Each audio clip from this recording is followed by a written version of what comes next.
Welcome to The Giant Leap, the podcast where we explore what it really takes to create success that's meaningful, lasting, and entirely your own. Your hosts, me, Cacey, and Josh, every week sit down with extraordinary people who've taken massive leaps in business, health, happiness, family, and freedom, and we uncover the real stories behind their success. Today's guest is a founder whose journey has been shaped by legacy, love, and purpose. From navigating personal loss to building something beautiful with deep meaning, her story is one of courage, creativity, and commitment to doing things differently. She's the driving force behind a vegan skincare brand that started in her family kitchen and has since captured hearts across the UK and beyond, including mine. Chani, welcome to the show. Hi guys. Oh my gosh, what an intro. Thank you. You deserve it. You deserve it. It's amazing. So, for the people just discovering IUVO, can you take us back to the beginning? Okay. So the very, very beginning, it all started with my late mother. She was going through, she discovered that she had cancer, breast cancer. And while she was going through that traumatic experience, the doctors basically said to her that she's going to need to go through chemo and radiotherapy. And while she was going through these treatments, she's going to need to moisturize her skin with loads of artificial, non-natural products. And she didn't want to do that. She really, really wanted to nourish her skin with natural products. And so she did it herself, basically. She made her own cream, which she used all over the body, which is our founding face cream. And she actually just made it herself. And yeah, it all started from there in her kitchen. Wow, that is amazing. And that founding face cream is also incredible, I have to say. So I'm going to keep saying this all the way through. I'm going to be like, that is an incredible product. Where did the first spark come from? The very first time that you thought this could be like a skincare brand? I think it was when she was using the product herself. So she'd done a lot of research. She had the idea to mix shea butter, which she knew was full of fatty acids, helped her with skin cell rejuvenation, cooling agents, which was such as rose water, aloe vera. So once she'd mixed all those things together and made that cream, when she actually saw the results where her skin had improved, the discoloration had gone, that's when she kind of came to us as a family and said, guys, what do you think? And we were like, you are the results. Yes, you should share this with the world. So yeah, she's really, really passionate about that. That's so cool. That's amazing. What was happening in your life before any of this existed? So at the time of her doing the research and before she got diagnosed with cancer, I still am a qualified architect. So I was working at the time and I was in a number of practices. I believe I was probably working on a residential project at the time. And it all kind of came as a bit of a shock because I didn't live in my parents' home anymore. So I was very detached from that whole, the business side of things. So I didn't quite know what was going on. And I was just working and doing my day-to-day things like, yay, great to get money and working. And then not only did the cancer affect the family dynamics, but then in a positive way, a business element allowed me to get that deeper connection because my mum was basically contacted me to say, well, you do architecture, you're good at design. I want you to design some logos. I want you to look at the website and stuff like that. So it was a nice way to kind of get closer together. So yeah, even though it's a sad thing, it was quite nice to kind of get closer together again. So did you, from the very start, design all the logos and the bottles and how it is now? Or has it changed? Yeah, I did. Yeah, I mean, don't get me wrong. My they always say working for families not always advised, as I'm sure you both know. We do. We definitely do. I'd be quite picky in particular. So there were a number of revisions. My mum was very, very clear on the vision because I mean, she was a genius because even when she was talking initially about bringing this one face cream to market, it it was still very cemented in her mind what she wanted the company to be in the future because she'd already chosen a name. IUVO means to aid, assist, and gratify in Latin. And we were all thinking at the time, well, that's very meaningful. Why not a name that's linked back to our family name or culture or anything like that? She could have chosen any name, but she very much knew that from the roots, from the beginning, that she wanted this to be a legacy to help people, to assist people, to gratify them. So it was just I don't know. I'm very, very, very proud of everything that she asked me to do in terms of designing logos and the website, through to everything that we've achieved so far. So yeah. That is amazing. I'm actually getting goosebumps when you were telling that bit of the story, when you were saying about the name and how it came about. How long was your mum in the business? She started the company. I mean, officially we were founded in 2015. She had started research from 2010. That's when she was first diagnosed. So from 2012, which is really when everything kind of kicked off and started going, in terms of manufacture and research and stuff, because the first cream was manufactured not by us, obviously because my mum wasn't well enough to, but she still had that vision and wanted to execute that. So 2010, really, that's when she started. And how did you everything. first bring IUVO to market? How did your mum test the market and see whether it was a thing? Oh, she came along with me.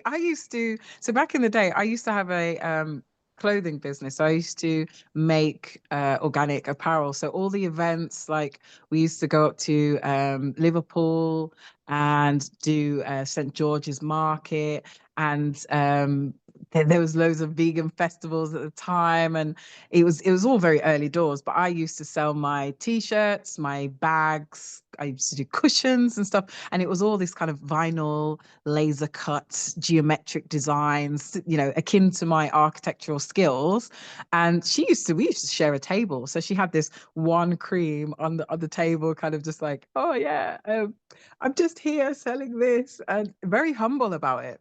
She took little tiny sample pots, took them around to our family members, around to the local community, because she was based in Birmingham, and that's where we still manufacture. And it kind of just started out as, I have got this idea, and as they say, slap foot in it.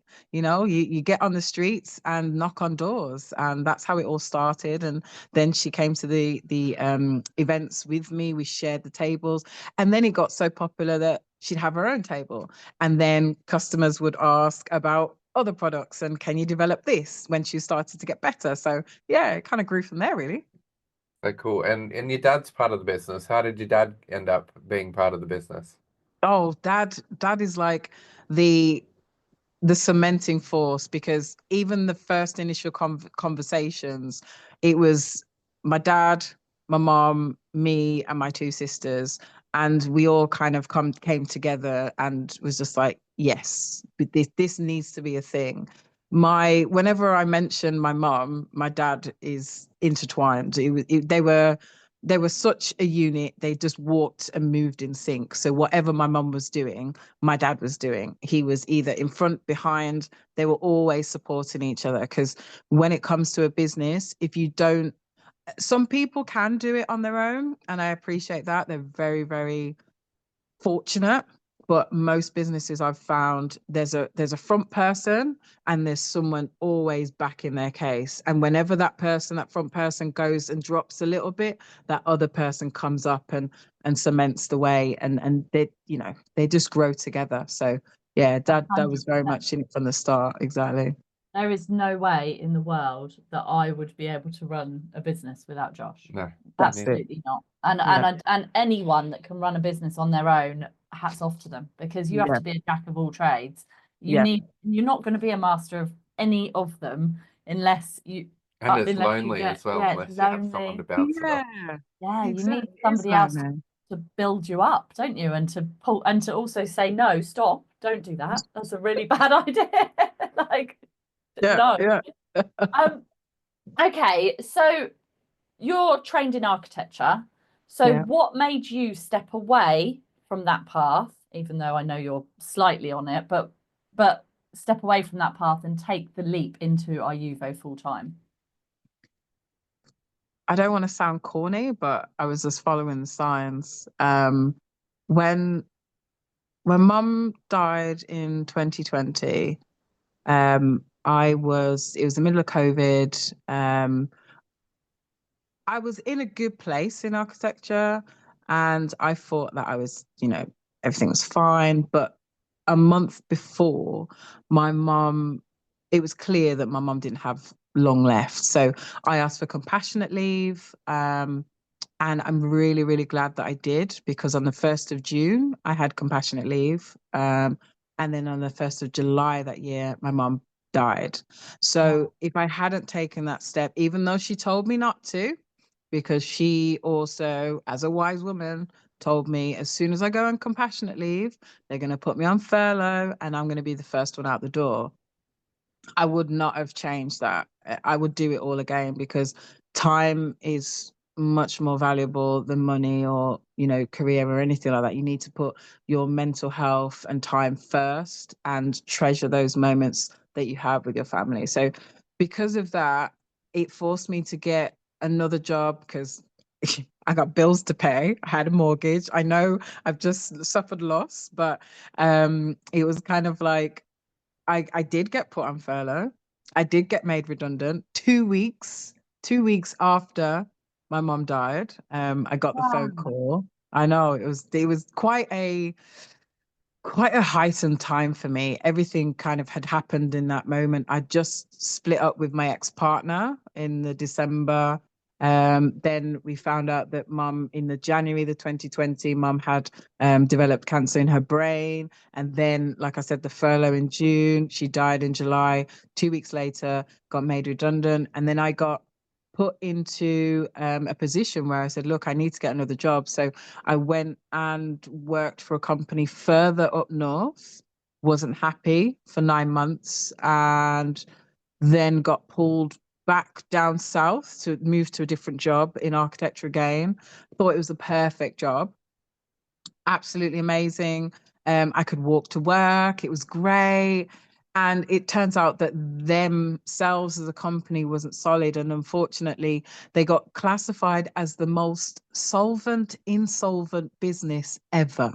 Whoa. Purely because, check this out, guys, they missed something on their insurance. They didn't actually put down a claim on their insurance. So when they were renewing, it invalidated their insurance policy. So they had to be made insolvent. And there I was, without a job for, the second time in my life. I'd never been made redundant, never been in that situation before. And I was kind of like, well, my sister and my father are up in Birmingham. They need help, they need support. There's a lot of things that could be organized with the business, with me being on the ground. Let's listen to life and go and help with that. And it was at that point that I basically took the leap and went full time with IUVO for like 3 years. So, yeah. So what Wow. was happening over this time with the business? Like, I'm sure it was hard for your dad to cope and your sister to cope. So was the business, were they still kind of doing things with the business, or did it go on to pause before you got in there, or what was going on? I want to say we paused. I think us as a family, we are um we're quite driven. So we and that's not to say that that's a healthy thing. Some people have different ways of functioning, but I think the way that we got through everything was the fact that this is mom's legacy. This is what she always wanted us to do. And it gave us that distraction to continue the business, because we knew that we actually couldn't stop, because all of the customers, when we did that official announcement. You know, we had to sit down and write a really, really kind of deep post and email, send it out. And our customers were actually more caught up than we were at the time, obviously, because we had just announced the news that our founder had died. And some people didn't even know that she had cancer because she was such a proud woman. So there were just floods and floods of support. Customers would say, please carry on, take time if you need to, but please continue the business. You're doing a great thing. And it gave us that spirit and encouragement to continue, for them, really. Because, you know, people say, I need my facial wash, I need to replace my cream. Or so it was the joy that kind of made us keep going, because it was very hard. I know even when it came to the funeral, it's like my dad just couldn't do anything in terms of planning. It was just me and my sisters. We just got everyone together and the family came together. Of course, because of COVID, there was restrictions on the numbers, and, you know, it would have been very difficult to kind of stop, even though there were times where we wanted to just take a moment, and we were probably really tetchy with each other, but we always kind of looked at the customers and said, you know, read this feedback. And then it brought us back into focus to say, yeah, this is why we're doing this, you know. Before your mum passed on, how many products had you actually developed? Like, how many products was she involved in? Do you know? Yeah. Well, I can work backwards, because I know since she's died, we've developed 4 more products since. But they are all variations of the original line. So, for example, the shampoo bars, we've developed an unscented, which is a variation of the originals. So out of the 60 SKUs that we have, you can categorize them into 13 product based lines. And she was involved in all of them. All of them. There's only the cuticle oil, and we're about to launch a new product, which Exciting. there's another 2, actually. There's another 2 coming this year, but those 3 will be the ones that she hasn't had a hand in, but they are very much inspired by, they're on the list. She had a list. She had a list of impending. She had this little notebook where she's like, right, I want to create a serum. I want to create this, and SPF, you know, and all these kind of things. We're like, oh yes, let's go back to that notebook. So she kind of left us this set of instructions that we're kind of like, wow. We're like, oh, what should we do now? Oh yes, let's go back to the notebook. She's already like, really. Yeah, because it must be strange developing a new product now, because it was her that had that skill, and you're all bringing different skills to the table, but not necessarily that one.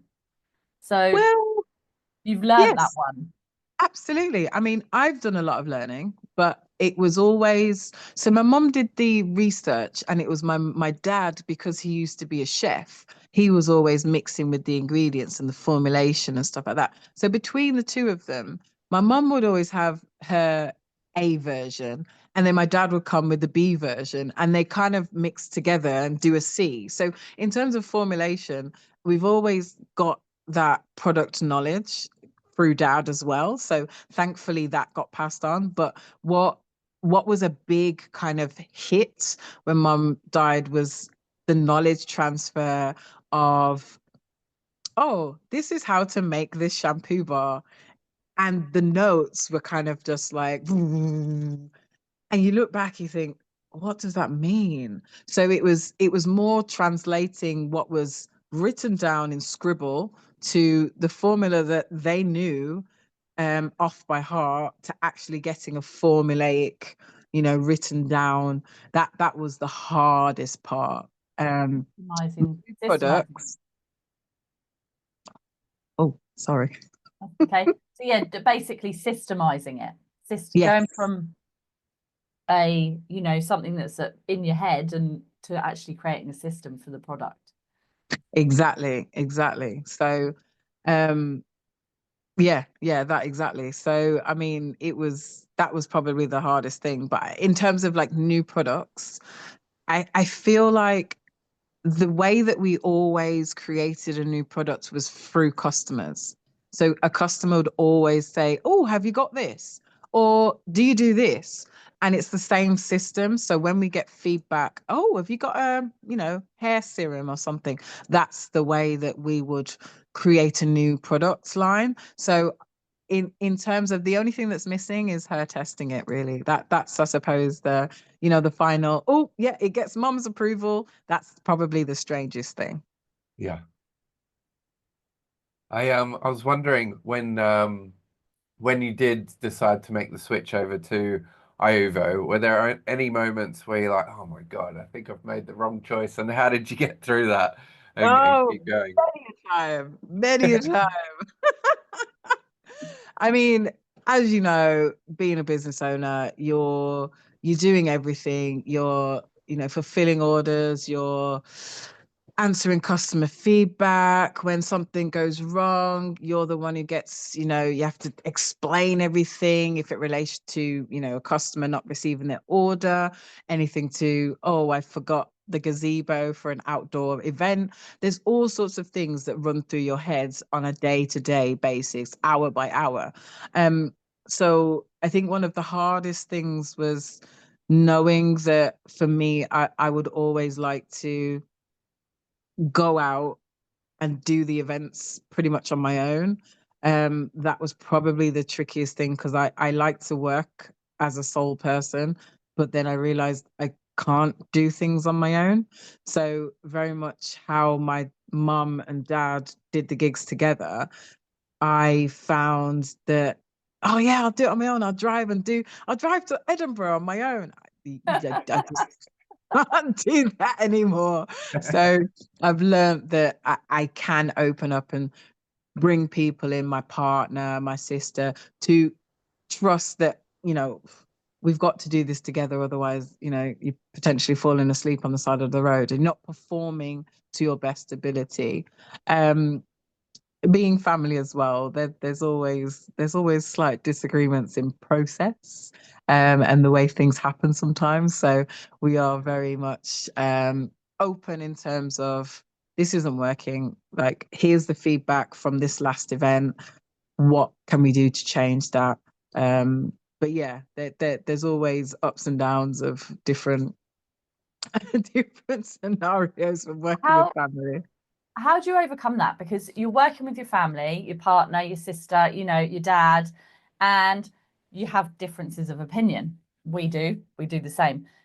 Is there a system in place that stops you from bringing that to the family dinner afterwards, or to the family party? What do you do? So if we've got something that is of high importance. So there's a time when we were getting our cream reformulated and we really weren't happy. We're going through a similar process at the moment in terms of the containers and the jars, but we were without our founding face cream for a long period of time. Instead of bringing that to either table, because we have our work setting and we have our home setting, we had to have a meeting in basically in the middle of a restaurant cafe. We tend to go out and have a structured agenda, but outside of our comfort zone. So we're not able to slip into family antics, or it's not too formal. We're able to be ourselves and put our opinions to the table, but it doesn't affect either situation. So you do have to be able to change your caps and switch, because it's very easy to go into, "Well, I'm your father, you should listen to me." And I'm like, well, as a human being, I have my opinion. It can be, yeah, but you do have to have that. You got to be respectful, but you do at the same time have to respect each other's opinions, because I clean the toilet as much as I make the bath bombs, and we all have those differing roles. And when you're cleaning the toilet, you might see something from an outsider's perspective that somebody who's making the bath bombs at that time can't see. So you have to be able to flip between those roles, and know that, oh, maybe that person's got a point. So we have to create the right forum to express ourselves. That's what we do. That's cool. Josh and I have a thing with Tweedy. We're not doing it at the moment, actually, because I guess it's event season, so we don't need to quite so much yet. But we once a week have a half-hour meeting where everything is just dealt with, spoken about, and if there's anything, we just say, you're not doing this, you're not doing that, we need help here, and then that's it. We deal with it and we walk away, because otherwise you can't bring that stuff. You'd be arguing constantly, or it's just you can't. You have to have a way of dealing with things, don't you? True. Yeah. So how did taking the lead in the business change your relationship with it and yourself? Because you're very much the face of IUVO now. So how did taking that lead change your relationship with it and with yourself? I mean, and not to say it officially became my baby. And there was a moment where before I was continuing, and we were all continuing because of mom. But I believe it's become something more than that now. It's evolved into our legacy, our continuation of the business, where for myself, it's not just about the products anymore. It's about how people interact with them. It's what people are gaining from that. What information are they gaining? How do they feel? How can we help the next person? How can we help groups and organizations to come together and feel, happy and gratified and empowered by the company? And there's a lot more aspiration now for me. And I feel like I've got a lot of weight on my shoulders to uphold that, but it's not necessarily just for my mom anymore. It's actually for me and for my sisters and for, God willing, children in the future, How does that feel? It's immense. It's really immense, because you don't realize what you've done until you take a moment. I've got a gratitude journal now. I didn't used to have one. And I write in it, what 3 things am I grateful for today, and this, that, the other. And I realized I do a lot. When you take time to write these things down, you do a lot. And reflecting on those things, you can actually take it in.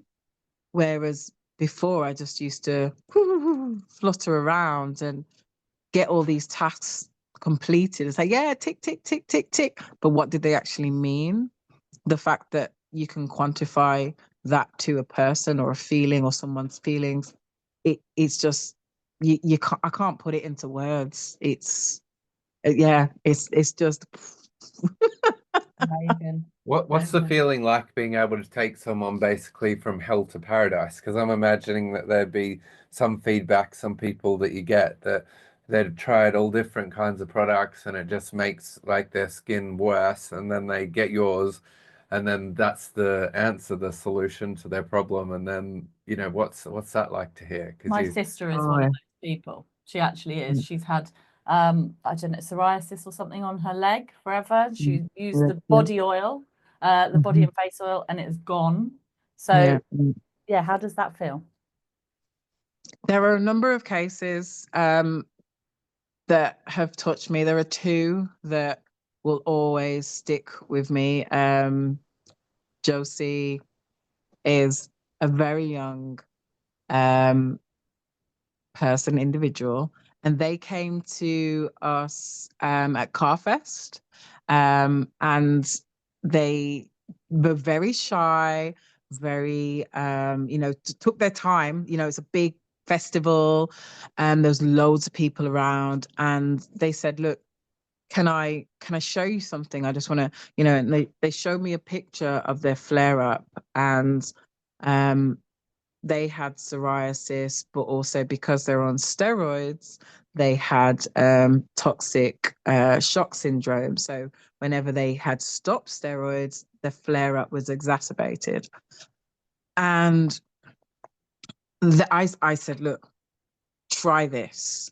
Shea butter, jojoba oil, blend, just keep it simple, 2 ingredients, you know what's in it, try it and see how you get on, because I believe in the product and I believe this will help you. To this day, I mean, this was the first time we did Calf Fest, and this was probably around 4 years ago now. Josie still is like literally raves about our products. It's, you know, I always send her a jar every now and again because she's a student. She can't always afford it. That's lovely. They can't always afford it, rather. And yeah, it's it's quite nice. And then the second story was 2 guys. They saw us in Oxford, which is probably the last time Mum, 2019, we did Oxford Christmas Market, and they didn't buy at the time, but they came and saw us later on in the year after, and they heard the story. They actually overheard me saying the story of the company to somebody else, and they came up and said, look, my partner's actually just recovering from cancer. And I didn't want to tell you, but we've tried the products now and we're coming back to you, and we just want to say you and your products are amazing. This whole brand is something that we support, and we want to see you in more places. We want to see you everywhere. And that those kind of testimonials, you can't buy the in-person feedback, and having people just genuinely excited to see you as a company. You can't fake that. So that just brings elation, real That is elation, incredible. because Yeah, and gives you the energy to just keep going, like, no absolutely. matter what. Yeah, that is Absolutely. amazing. That is really Yeah. changing people's lives. You know, Yeah, that's yeah. a cream that is helping people live better. You know, That's it. it's magic. It's actual you're a wizard. You're a wizard. I love it. We're calling it here first. He's a wizard. Wizard.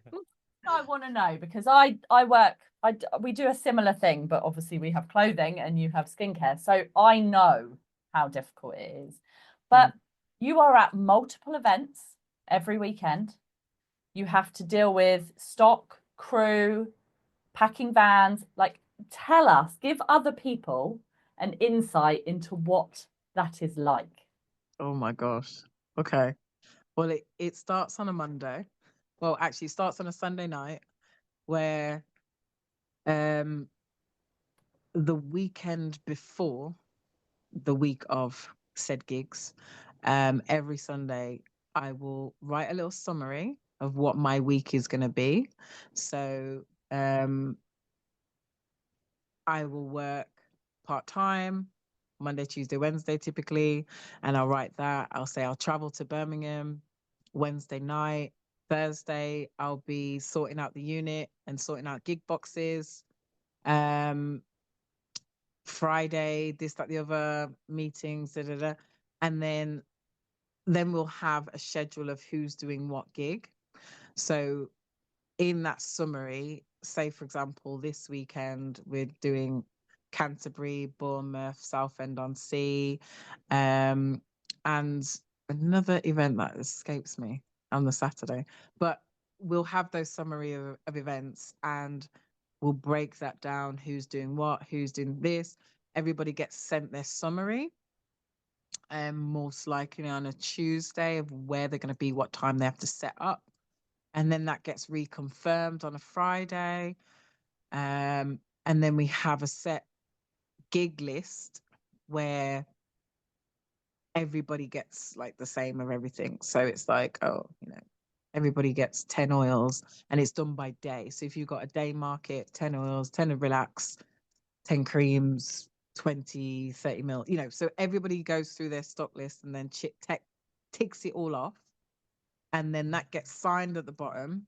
Then that goes into one pile, and then people come into the unit, pack their boxes, pack their cars, and then people go out and do amazing things.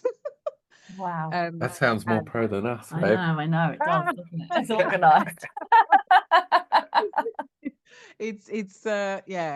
It's just, if we don't, we found that there's so many things, it just eliminates a lot of stuff, and then at least you can keep a track on stock, you can keep a track on targets, and you can push more of one thing, so that list might change each week or every month kind of thing. We tend to keep it quite flexible, but it's one of the things that helps, because you do need a little bit of structure. Things can flex and stuff like that, but that's primarily how the week looks. And then behind that, there's the social media element. So sending out posts, creating content, answering emails. Those are all the things that happen in the spare minutes and seconds of the day, and taking calls and arranging meetings. So it sounds organized, but then in the midst of everything, there's all these other things happening, and you kind of like fit them in where you can. You're like, ah. Yeah, because on top of that, whilst you're doing all of that, you've got all your online orders. Yeah. Which need to be picked and packed and Yeah. posted. And then you Yeah. do wholesale. Yeah. So you're having meetings with wholesalers Yeah. and having to grow that wholesale business as well. Yeah. So, and then also pick and pack the wholesale orders. And then staff don't turn up potentially for the weekend events. So Yeah. like how do you deal with all of that on top of that? It's like, oh, what's going to be new today? I mean, yeah, it's staff is a difficult one, because you're never going to get somebody who loves the business as much as you love it and has the same passion, but you do need to be aware that people have commitments, but people can also perform in a certain way for a specific job role. So if you have a contract which states you can only be a maximum of so many hours or so many minutes late for this shift, then it helps protect you as much as it helps protect them. But ultimately, if someone's sick, someone's sick. So you have to have a plan B and a C and a D. I think the week before last was a bit of a stretch, because sometimes you find that if everybody's working to capacity and you don't have a plan B, so you've got 4 operatives doing different sites and different events, if any one of those people are sick, the whole system fails. Then on those weekends, I'll be the person who'd be like, oh, okay, right, I will go to this location instead, and I'll have to jump up and travel to Scotland or go down to Essex. And that's just what has to happen. You have to be able to mix it up and make it work. Like last weekend was quite interesting. We were doing a 4-day show at London Olympia, but in order to we had another show at the Business Design Centre in Islington, which this show, Mind, Body, Spirit, was from the Friday to the bank holiday Monday. Afro Hair Show was on Sunday and Monday. But the building doesn't open until 9 a.m. on the Sunday. So for you to physically set up the show, you have to go on the Saturday, but they close the event space for stall holders to set up at 8 p.m. Of course, Mind, Body, Spirit finishes at 5 p.m. Then logistically, you've got to then travel halfway across London, takes an hour. So you then have 2 hours to set up this show.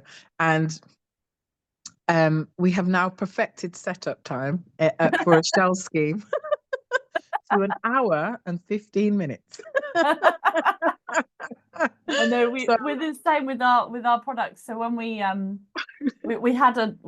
our friend doing one of our events the other weekend, and it was a market where you had to pack up and set down. It's 2 days, but you had to yes, set up and pack down each day, and yeah, there was an hour and a half set up time, and we were yeah. like, "There's no way she's going to do it."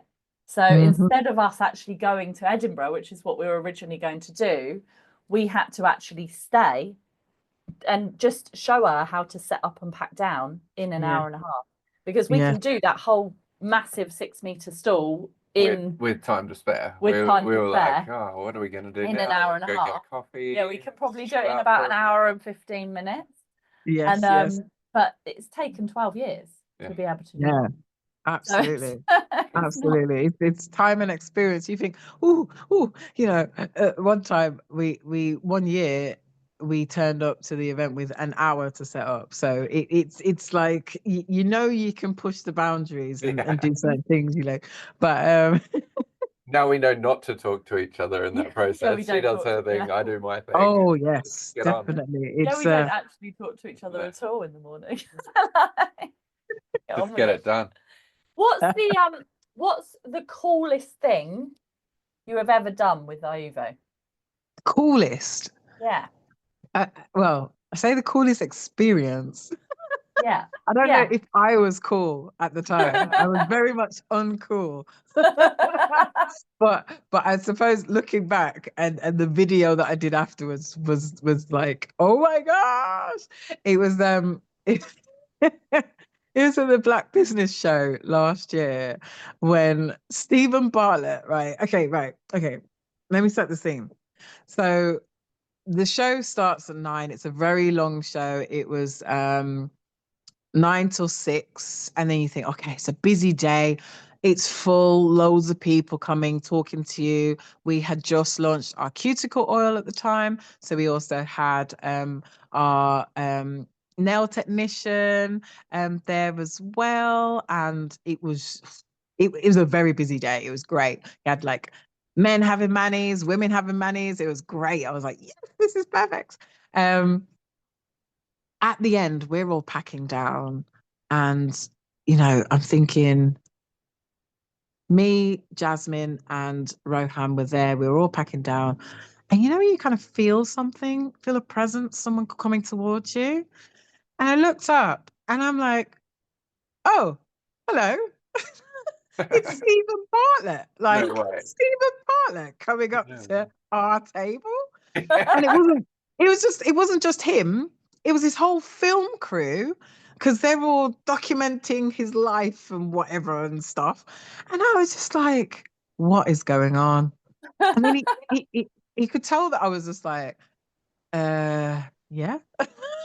what What do you what want? exactly do you want? Yeah, I know. And then he turned around, he's like, right, I want to buy something. So what he's looking around, he seemed a bit like a character like myself. Like, I want to buy something off someone, and if it's not clear what I can buy, tell me, talk to me, tell me about the story. So I told him about IUVO, told him about mom, told him how she started it, with a cancer drawn skin, and she had eczema and psoriasis. He's like, right, okay, I want this, definitely want this. Yeah, one of the, and I was like, and this is our hair oil, this is our face and body oil, all these things. I just chucked these things in this bag because he was just like, right, I just need something for my girlfriend because I've left her in the car. I was like, poor thing, she's been in the car for an hour while you have a talk and you're giving this speech to, if people could see the other side of, fame and fortune, it'd be like hilarious. Because I can imagine his girlfriend's probably doing her own thing, booking appointments, having meetings, whatever. But imagine just sitting in a car waiting for your, you know, waiting for your Yeah, famous partner. Like, oh, okay. I'll Yeah. just sit here and wait. Well, if it was in a Rolls Royce, air conditioning, I was doing my own thing, and Casey was making the money, I'd be like, yeah, just Yeah, go for it. Do your thing. yeah. Do your thing. But she's a very successful breathwork instructor, so I know that she was like flying out to another country the next day. Yeah. She was just doing her breathing. That's fine. She was just breathing. Yeah, exactly. So that was epic. And then my classic line of yeah, so Stephen, what's your budget? He just Unlimited. looked, Yeah, he just looked at me. He's like, yeah, I don't have one. Just keep checking it in. So I was like, okay, yeah, cool. I was like, wow, yeah. So that definitely has to be the coolest, uncoolest thing that I've ever And a good experienced. bonus to the end of the day. You know, you thought you did all right, and then Steven Bartlett Exactly. came along. Have you ever Exactly. messaged him and said, how did you find the products? Yes. And he promptly ignored me. No, I think he's got a Steven Bartlett, massive if you're watching team. this, get back to us with the products.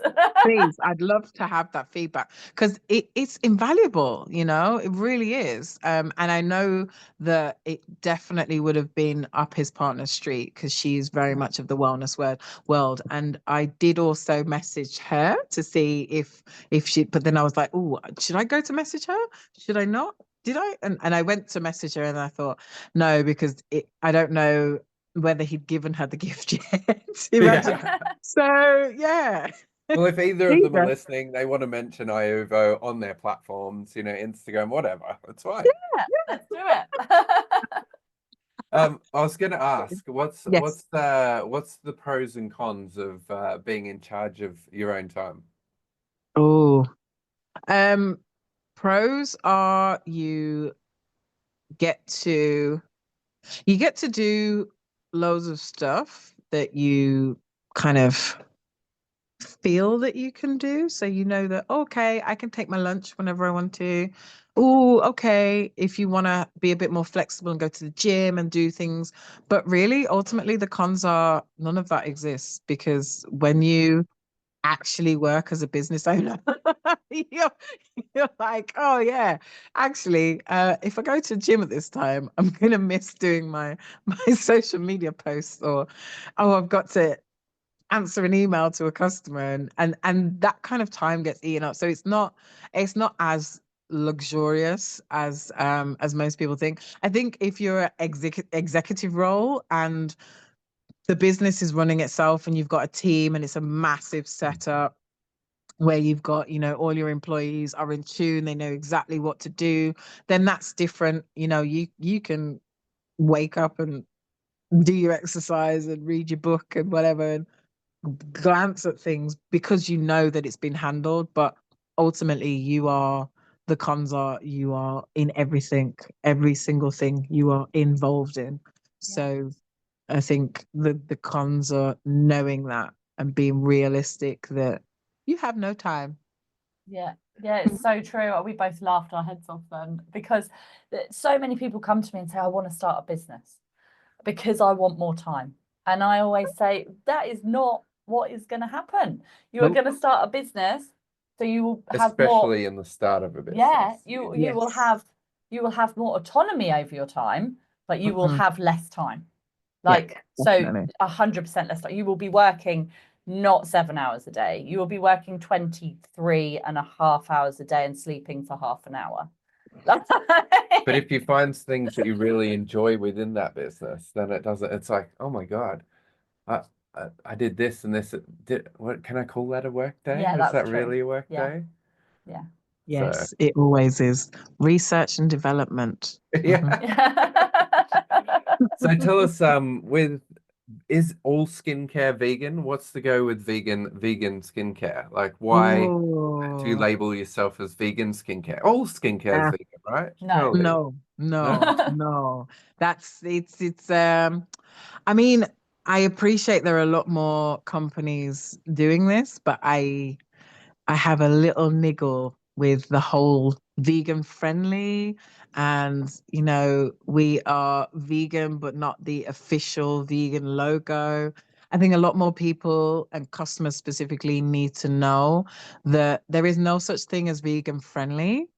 um Being vegan as a product, it requires certification, and the certification can come from a various types of organizations. Ours is with the Vegan Society. They are the OGs of vegan certification.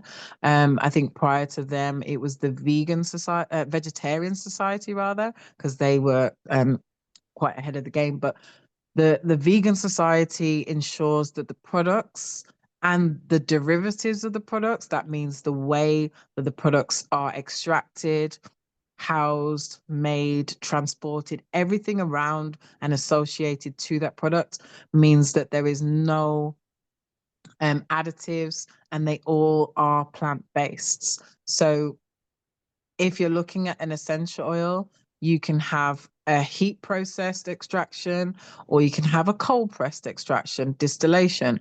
And the whole ethos around vegan means that the heat applied process adds chemicals which most of the time harm animals, have like animal fats in them to extract the essential oil. So they are passing through these natural products and then contaminating them.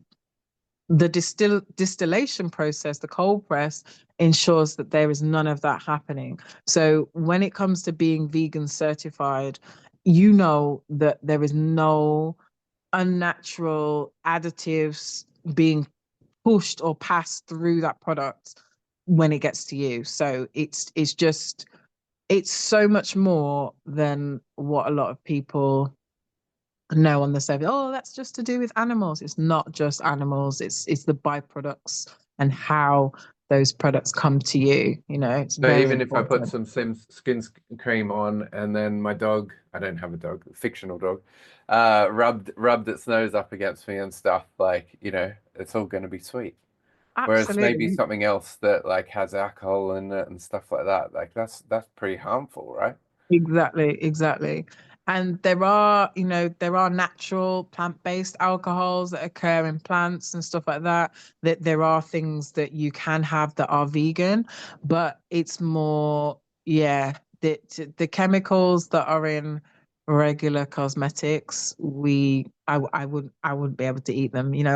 I was just searching for some lip balm before, and I just put some of our what is it? It's the new secret product that's coming soon.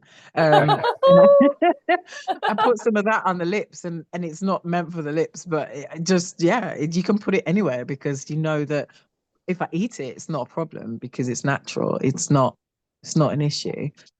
Yeah, and we take great pride in that because that's definitely one of the founding pillars that Mum wanted is affordable, natural skincare, you know?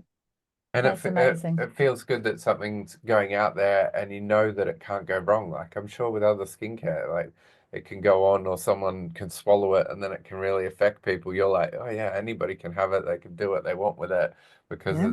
it's all natural. Like it's all good. Exactly. I mean, don't get me wrong, people still have allergies. We are experiencing a lot more sensitivity in terms of even though we use essential oils. I know a lot of other brands might use fragrance oils and stuff like that, but we use essential oils only or no essential oil. But our customers have come to us and said, oh, they're reacting to their natural extracts in the distillation process of the essential oils being produced. So anytime you have an essential oil, there's a natural extract process, and you can get any kind of byproduct, which is like eugenol, citronal, and they all come from the natural processes of extraction. And people we're finding are allergic to those ingredients. So hence why we've created our unscented range, which is that extra level of hypersensitivity. So it's really, really good that people are becoming more aware because the more rubbish that we put on our skin is the more that our bodies are gonna fight it. So Yeah. we just need to Yeah. keep that pure and bring our skin back to balance. And if people come to you with that, then you can just go, oh, you need this then, and then they're good to go again. Mm. Exactly. Okay, Exactly. I have got the £1,000,000 question here, Ooh. right? What products of yours do you put on your face to make you look younger? Because that's what everyone wants to know. Oh, okay. So I can tell you my routine. My routine, in the morning, I am lazy. So I just use our facial wash. I use the cedarwood, sandalwood, and neroli essential oil blends, but to be honest, it doesn't matter which one, either the rose geranium or that one. But I use the cedarwood sandalwood because I love the smell. I put like 4 pumps of that into my hand. I just slap it on my face, and then I jump in the shower and wash that off. That's me. After I come out the shower, if I'm feeling really dry, I will put our body butter on. I'm currently using the shea butter and the coconut oil, frankincense, and vanilla. And because of my skin type, I can put a little bit. I do it on my neck and put it on my face a little bit if I'm really, really dry. But majority of the time, I'll just use our face cream in the morning as a day cream, and then put the body butter all over. And that's my morning. Like, I don't need to moisturize my body on day 2. I don't. I just do it one day. Yeah. In the evening, say I've been out partying, I've got face full of makeup. I'm just like, oh, this is painful. But I will get our cleanser and I'll take off all my makeup, and then I'll just slap some tone on my face. Like, I don't even put it on the cotton pad because I can't be bothered. I just put it in my hand and kind of pat my face, and then oil. The oil is a must. That is what, after the toner's set in and dried, brush your teeth, then I put my oil on, and then I'm straight in bed. Like, that is me, like, Yeah. majority of the time. But that is the routine. Because a lot of people ask me, oh my gosh, do you use the facial wash, cleanser, tone, and the moisturizer in the morning and the night? I'm like, no, nobody has time for that. Who has time for that? Like, you can still use the products, the whole range, but I just split it up. So that is me. That's me in a nutshell. Maybe twice a week. No, every 2 weeks rather, I will use the scrub, because girls got to scrub her feet because we walk and move around a lot. So we have to take care of our feet. I love to do my arms. And I think that's about it. I'll probably do a Can, clay mask every now and again, but yeah, that's can what I do. guys use IUVO at all? Yeah, Yeah. absolutely. Our motto is we all have skin. So we do different essential oil blends for everybody. So we have our frankincense, peppermint, and rosemary oil, which most men go for. If you don't want to smell, then you can go for the unscented. The cedarwood blend facial wash that I use, most men go for, but again, I prefer that smell, so I use that one. The scrub, a lot of guys go for the orange and grapefruit because they like the more citrals, and then the vanilla, most younger females will go for as well. So it's very varied, absolutely very I varied. use And we the have body butter, is that right? Yeah. I had really dry skin and I've been using the body butter, and now my Yes. skin is gleaming. Yes, the myrrh and grapefruit. That's another one that, yeah, one of those scents. Basically, they're a lot lighter. So for anyone who's conscious of like smelling too girly, that is a good. That's not me, by the way. I don't mind smelling girly. For me, it's all about rose. I love that smell, but I use the lavender oil all the time, and Yeah. I have used it for I don't know now. Probably it's got to be over a year, isn't it? Yeah, Couple yeah, of yeah, years, yeah. couple of years, I and think my 2 face now. is completely like yeah, it looks amazing. Like, my skin is lovely because of it.